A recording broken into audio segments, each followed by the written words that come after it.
belajar bersama tentang tantangan dan strategi The Roots. Dan pada kesempatan hari ini kita akan belajar tentang katekismus The Roots. Romo The Roots ini sebagai Jesuit muda yang amat bersemangat bermisi tentu mengenal katekismus Trente, katekismus Canisius, Auger, dan juga katekismus Robertus Vilarius. Apa yang membedakan katekismus The Roots dengan katekismus Gereja Katolik saat itu, Romo, dan apa alasannya? Ya, oke, terima kasih. Pertanyaan yang baik. Tentu sebagai orang Prancis terus mengenal katekismus Edmundus Auger, apalagi ketika dia belajar di sekolah menengah.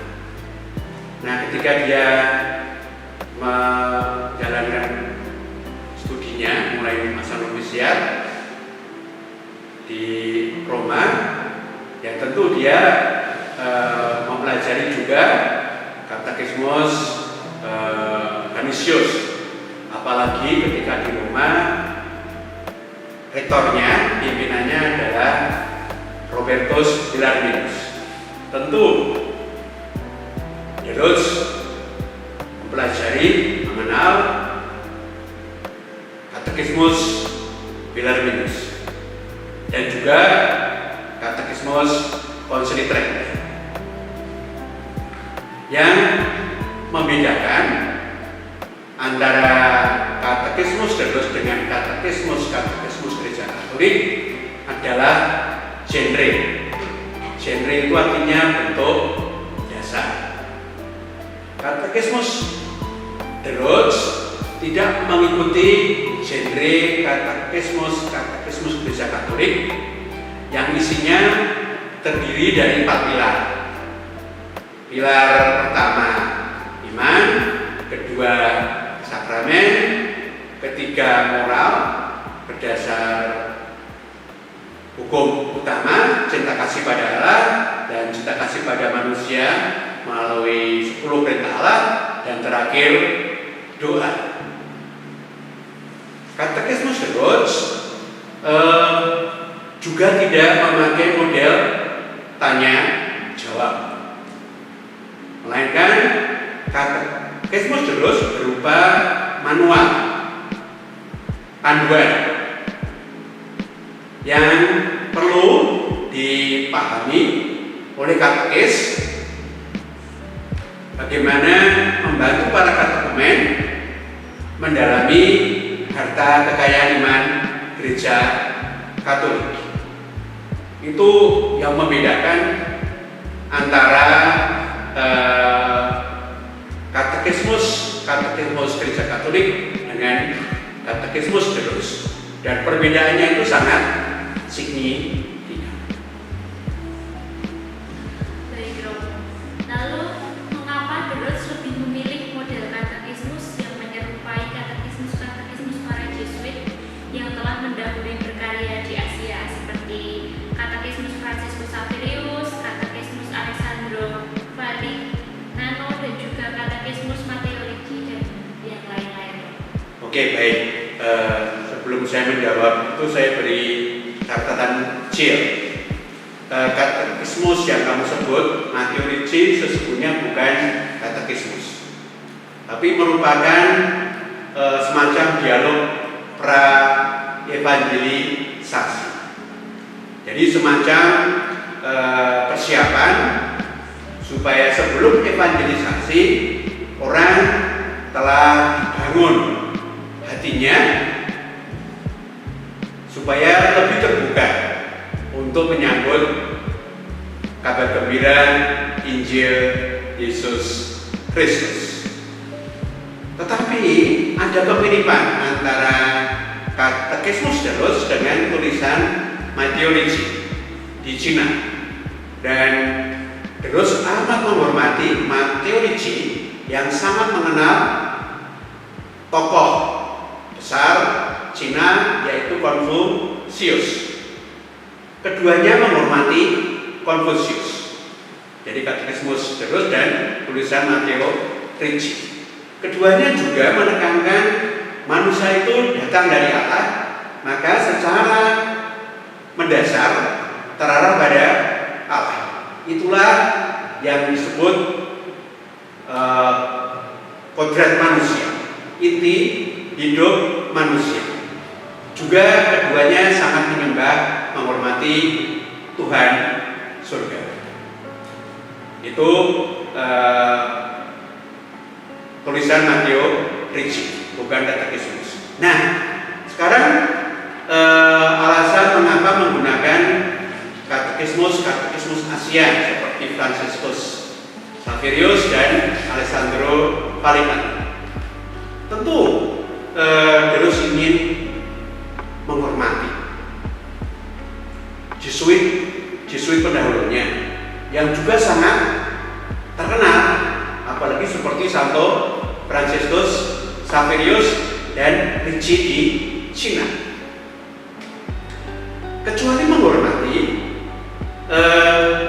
Deus juga telah mendalami katekismus Asia yang sesungguhnya modelnya sama, yaitu mengenali dan memanfaatkan budaya yang ada di Asia. Jadi Deus melihat katekismus para Jesuit sebelumnya itu sangat cocok dengan pilihan Deus. Dan di samping itu tujuannya juga jelas, membantu orang Asia memutuskan menjadi murid Kristus, memeluk agama Katolik. Tetapi tentu Deus tidak meniru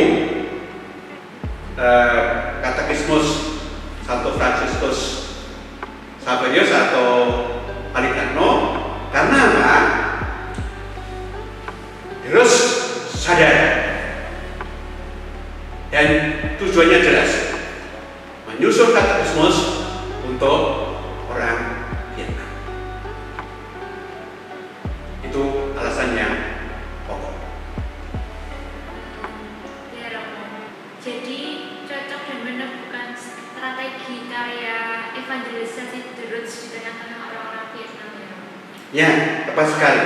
Jadi untuk menyusun katekismusnya pun Deus telah, karena dia telah mengenali kebudayaan dan hati orang Vietnam dan diterima oleh orang Vietnam, maka dia betul-betul mengenali kebutuhan hidup orang Vietnam, maka katekismusnya menjawab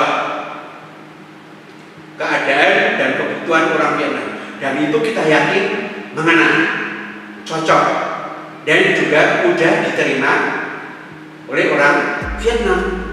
Dan orang Vietnam betul menyukai. Baik, Romo. Lalu Deus menyusun katekismus untuk orang-orang Vietnam. Dapatkah Romo menjelaskan metode katekismus Deus yang disusun itu? Ya, baik. Tadi juga kamu singgung bahwa sebelum menyusun katekismusnya Deus sudah menguasai bahasa orang Vietnam, dan itu amat penting karena dia mau menyusun katekismus dalam bahasa Vietnam. Juga Deus juga sudah mendalami kebudayaan Vietnam. Kombinasi penyatuan antara bahasa dan kebudayaan itu juga yang akan mempengaruhi metode berkatekese Deus. Karena Deus sesungguhnya telah melihat, mengenali bahwa orang Vietnam memiliki kekayaan tradisi religius yang tinggi, dan Deus akan memanfaatkan. Maka metodenya Deus tidak langsung mengajar, tetapi tadi masuk dulu ke dalam hati orang Vietnam supaya bisa membangun fondasi, membangun jembatan. Setelah membangun jembatan dan meletakkan dasar yang kokoh, baru terus menyampaikan harta kekayaan agama Katolik. Dan itu jelas setelah dibangun jembatan, oh ya cocok, oh ya itu yang kami harapkan, oh ya kami dihargai, kami juga kekayaan rohani kami dikembangkan. Dan betul, dengan demikian sahabat orang Vietnam tadi dengan senang hati, maka dapat dikatakan bahwa metode berkatekisme terus sungguh konteks tua, sesuai dan bahkan berdasar pada keadaan dan tradisi kekayaan religius orang Vietnam. Lalu Romo, dari katekismusnya, Deroj mengenakan 7 prinsip berkatekisme. Mohon penjelasan ini Romo, 7 prinsip berkatekisme itu apa saja? Ya baik, sudah tua ini ya, menghafal 7 prinsip, tapi saya ingat ya, nanti kalau enggak saya cari PH kalau nggak ingat. Baik. Maklum, rambutnya sudah semua putih. Yang pertama, tadi sudah saya katakan, saya singgung bahwa katekismus terus itu untuk orang Vietnam. Maka prinsip yang pertama terus menegaskan katekisme bersifat lokal, partikular. Lokal artinya sesuai dengan keadaan setempat, partikular khusus untuk orang Vietnam. Jadi menurut terus tidak ada katekismus yang metodenya universal. Ini tentu berbeda dengan katekismus konsili Trent. Kemudian yang kedua sudah saya katakan, terus itu kan engkar, karena dasarnya menghormati terhadap kekayaan religius orang Vietnam. Maka prinsip kedua adalah membangun relasi, membangun jembatan, menemukan pintu masuk dulu. Setelah pintu terbuka, hati orang Vietnam terbuka, maka saatnya untuk mengkomunikasikan harta kekayaan iman gereja Katolik. Prinsip yang ketiga, ini khas katekismus Deroj. Menurut Deroj, penjelasan tentang Trinitas untuk orang Vietnam mendahului penjelasan tentang inkarnasi. Mengapa demikian? Itu prinsip keempat. Ya karena menurut orang Vietnam, misteri inkarnasi itu berat, tidak mudah dipahami karena berlawanan dengan gambaran orang Vietnam tentang Allah yang agung, Allah yang besar, Allah yang abadi, Allah yang meraja. Masa Allah yang besar, agung, abadi itu menjadi manusia? Bahkan manusia yang bersedia sengsara, wafat, bagi abadi besar. Maka menurut Deroj, cerita dijelaskan lebih dulu. Tidak dijelaskan, nanti kemudian tidak dijelaskan secara dogmatis, tetapi naratif, ya, berdasar Injil. Karena kisah-kisah yang naratif itu sesungguhnya sesuai dengan kisah hidup kita semua. Dari lahir, kemudian besar, berkarya, kemudian membuat banyak mukjizat, mengajar, dan akhirnya menyerahkan hidupnya dalam cinta kasih yang memuncak pada salib. Tetapi Yesus bangkit. Kemudian ketika menjelaskan sengsara Yesus, juga juga dari situ hati-hati ya, supaya tidak keliru, tapi juga mendukungnya dengan devosi dan katakanlah penyembahan. Yang menderita itu manusia, tapi lahiannya sungguh tetap kuat. Kemudian terus ini prinsip kelima, keempat itu menekankan pentingnya akal budi di dalam beriman. Tapi jelas ya, peran iman jauh lebih kuat daripada akal budi. Karena itu prinsip keenam, tadi prinsip kelima, rahmat Tuhan sangat diperlukan bagi orang beriman. Jadi beriman itu adalah karya Roh Kudus, undangan Tuhan. Maka berdasarkan Tuhan, maka beriman pun juga akhirnya karya manusia menanggapi, manusia menyambutnya. Dan yang terakhir ini sangat penting, yaitu bahwa prinsip katekismus tidak semata-mata bersifat kognitif. Tadi sudah saya sebut ketika menjelaskan sengsara Yesus, terus mengundang umat untuk melakukan penyembahan, devosi. Kan penyembahan devosi ini menyentuh hati, maka intelektual dan hati perasaan. Tetapi juga prinsip terakhir katekismus juga harus diikuti, ditindaklanjuti dengan kehidupan seperti pelayanan dan kehidupan yang berguna untuk sesama. Itu 7 prinsip. Dan yang terakhir sangat penting, prinsip katekismus sungguh utuh ya, kepala, hati, dan tindakan.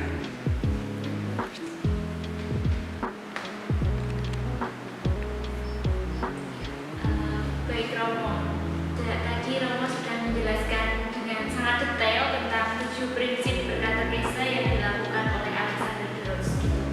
Lalu pertanyaan yang terakhir, Romo, sebagai seorang Jesuit, the Groot itu sangat menghidupi latihan rohani Santo Ignatius Loyola. Sejauh mana spiritualitas yang terkandung dalam latihan rohani Santo Ignatius Loyola ini mempengaruhi penyusunan katekismus yang disusun oleh the Groot itu?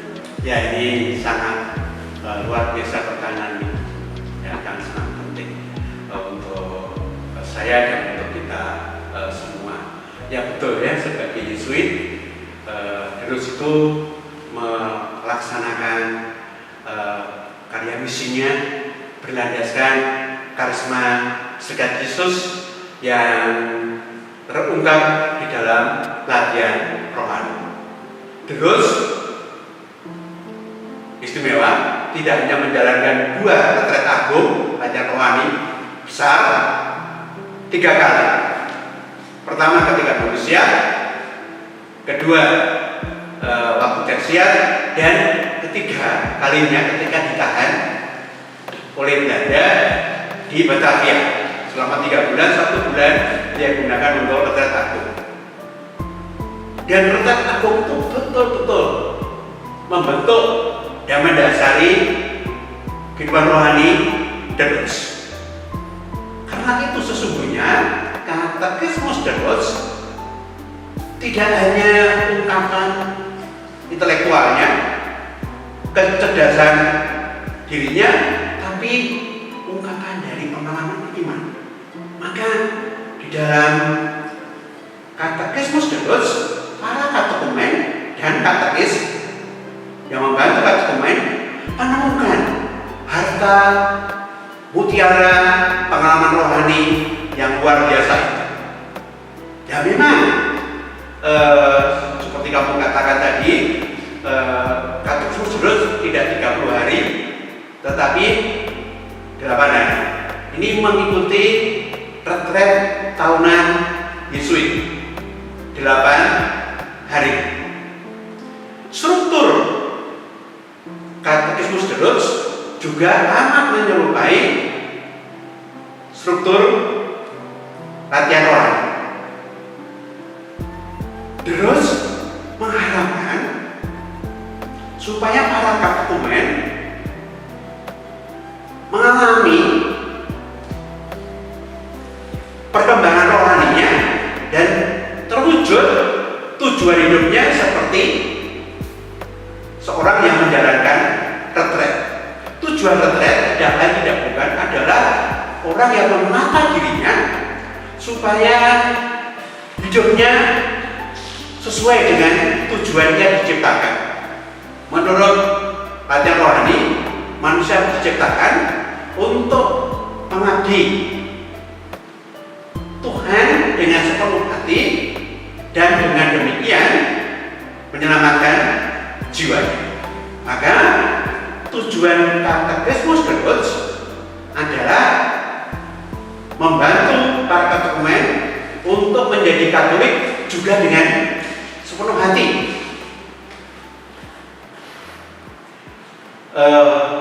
Di sini juga terletak, maksud saya ada titik temu antara latihan rohani dengan Katekismus The Roots, yaitu pada pemilihan, election. Karena dengan election, pemilihan itu orang meninggalkan cara hidup lama, kemudian mengenakan cara hidup baru.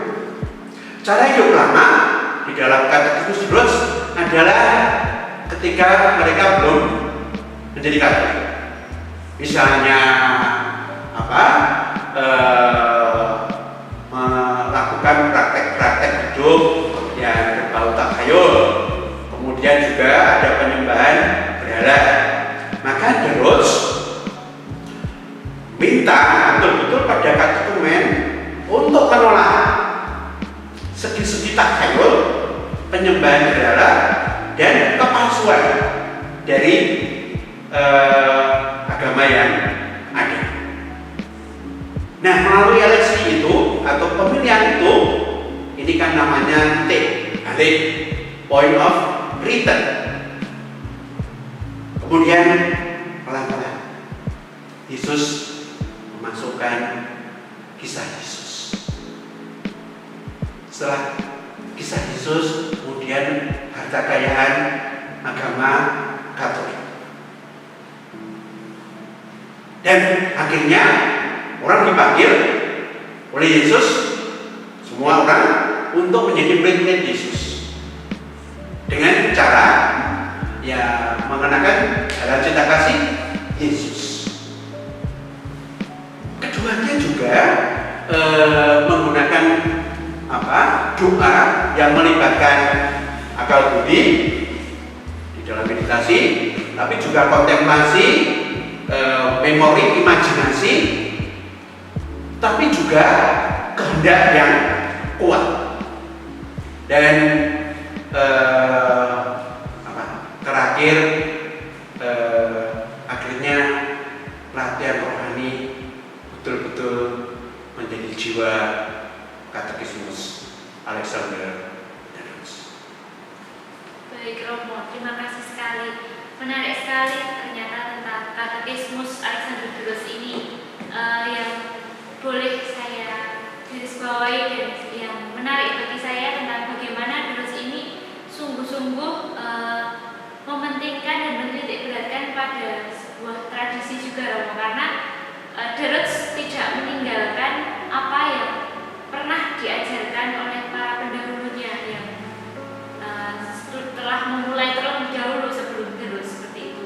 Lalu juga bagaimana The Roots ini juga mengajari, kalau bagi saya sendiri ya sebagai seorang calon katekis, bagaimana seperti yang dikatakan dalam latihan rohani Santo Ignatius itu, bahwa kita bisa menemukan Tuhan dalam segala sesuatu seperti itu. Seperti dalam Katekismus The Roots itu kan juga mengajak kita untuk menemukan Tuhan dalam katekismus itu. Ketika menulis Katekismus The Roots juga mengajak kita menemukan Tuhan dalam segala sesuatu saat menulis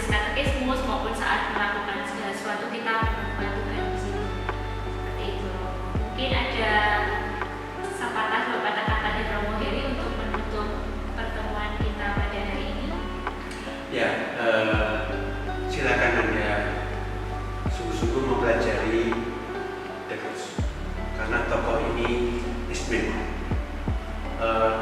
Anda akan menemukan mutiara yang sangat berharga untuk perkembangan studi, perkembangan rohani, dan juga nanti